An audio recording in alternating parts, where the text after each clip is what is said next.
안녕하세요. 이번 시간은 역사학습지 7번 로마 제국가 크리스트교에 대해서 학습지로 선생님하고 한번 공부해 보도록 하겠습니다. 로마는 정치 체제의 특징과 통치 체제를 여러분이 조금 익힐 필요가 있습니다. 그래서 사회에는 다양한 지금 정치 체제의 이름들이 존재하는데 다스리는 지배자나 지배자의 칭호나 그 체제의 특징 뒤에 정자를 붙여서 우리가 보통 정치체제의 이름으로 부르게 됩니다. 그래서 왕이 다스리는 정치체제는 보통 우리가 뭐라고 합니까? 왕정이라고 하죠. 왕정이라고 표현을 하고 그 다음 황제가 다스리는 정치체제는 뭐라고 합니까? 제정이라고 합니다. 제정.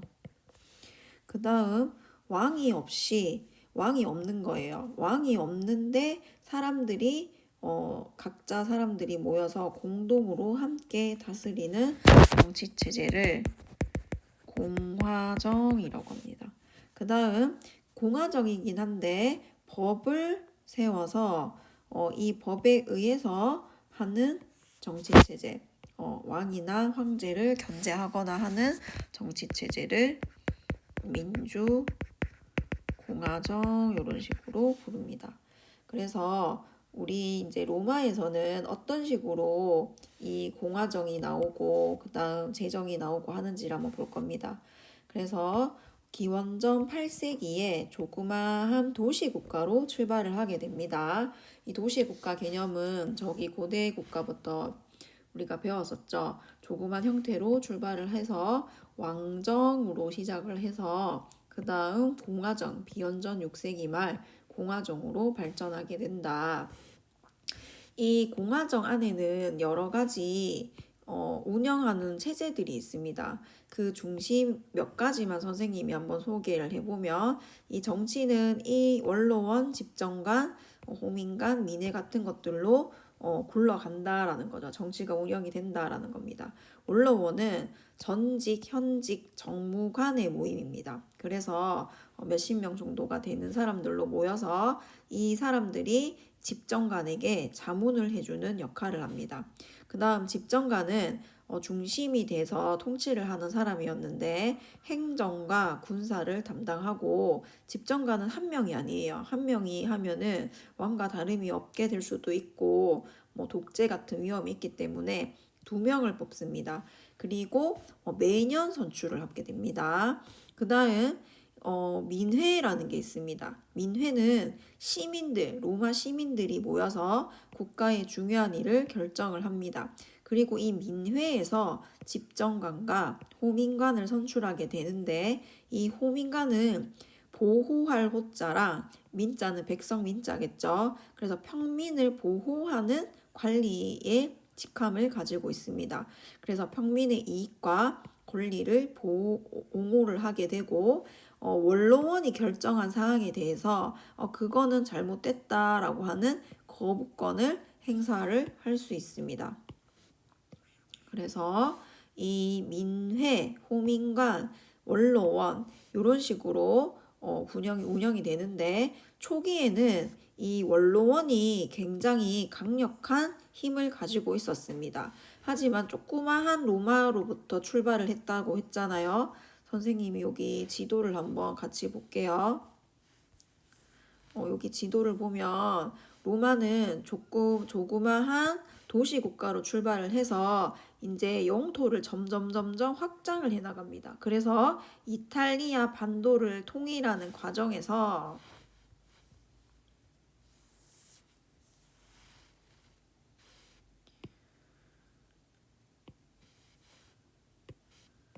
이거는 지우고 통일하는 과정에서 이 전쟁에 참여하게 된 이 귀족 말고 평민들이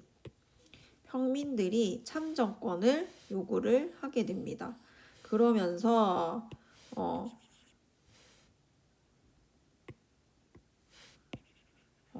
평민회가 구성이 된다라는 거죠. 이 평민회는 여기 위에서 봤던 민회의 민회에 평자만 붙이면 평민회가 되죠. 그래서 민회의 이름이니까 여러분이 알면 되겠죠. 평민회가 구성이 됐고 이 평민회에서 뭐를 선출한다고 했습니까? 호민관을 선출한다고 했습니다. 그래서 여기 평민 대표인 호민관이 선출이 되면서 원로원, 민회, 집정 간의 세력 균형을 이루게 됩니다. 이렇게 만약에 그 표시를 한번 해본자라고 하면 원로원, 그 다음 민회, 그 다음 집정관, 이렇게 세력 균형을 이루고 있었다라고 여러분이 이미지로 기억을 하면 되겠습니다. 이렇게 공화정으로 발전했던 이 로마는 기원전 3세기 중엽 이탈리아 반도를 통일을 하게 됩니다. 반도를 통일하고 나서 지도를 다시 볼게요. 반도를 통일하고 나서 여기가 선생님이 빗금치는 여기가 반도죠. 여기를 통일하고 나서 그 다음으로 이제 점점 세력을 확장을 하게 됩니다. 그래서 여기 보면은 위로는 지금 프랑스 지역, 에스파냐 지역, 그 다음에 아프리카 건너에 카르타고 지역, 그 다음 동쪽으로도 엄청나게 영역을 확장을 했죠. 이렇게 확장을 하면서 바다 건너에 있던 이 카르타고와 전쟁을 벌이게 됩니다. 바다 건너에 아프리카, 이집트 위쪽에 카르타고라고 있습니다. 그래서 이 카르타고와의 전쟁을 무슨 전쟁이라고 하냐면 바로 포에니 전쟁이라고 합니다. 포에니 전쟁. 이 포에니 전쟁에서 세 차례에 걸쳐서 하게 되는데 여기서 로마가 승리를 하게 됩니다. 그러면서 이 지도에 있던 지중해 바다 여기를 전부 다 이제 로마가 차지를 하게 되는 거죠. 세력을 엄청나게 장악을 하게 된다라는 거죠. 영역도 엄청나게 커졌고 그 다음에 승리도 하게 됐고 이러면서 이 로마 귀족들은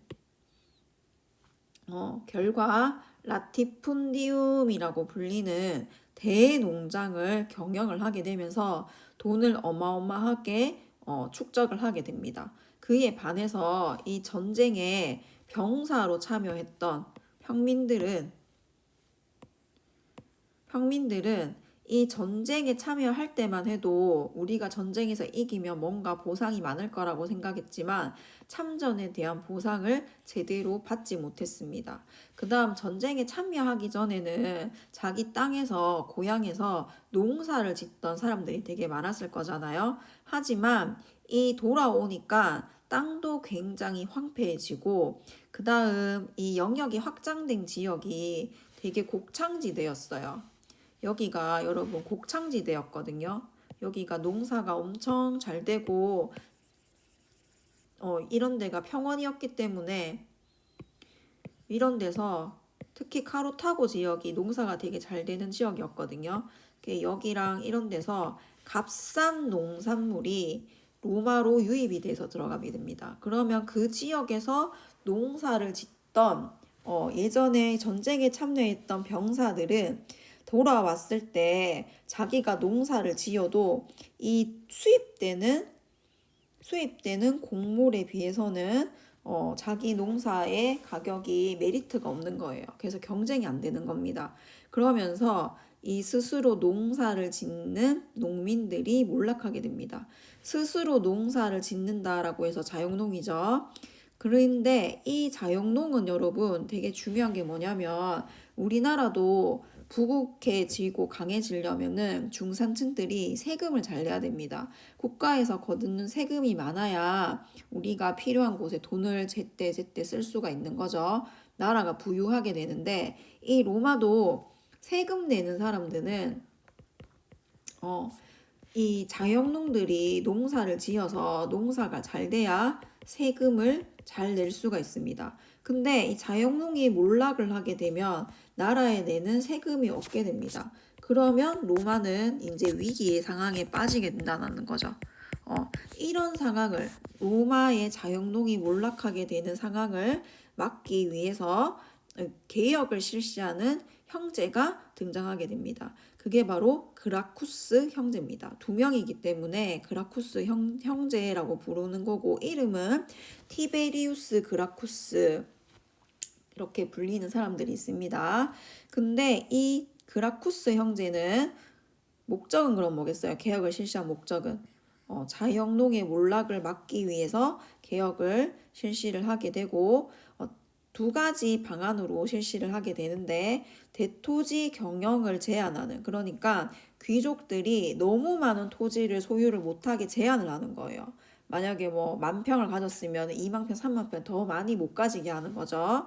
그걸 뭐라고 하느냐라고 하면은 땅과 관련된 거기 때문에 농지법이라고 합니다.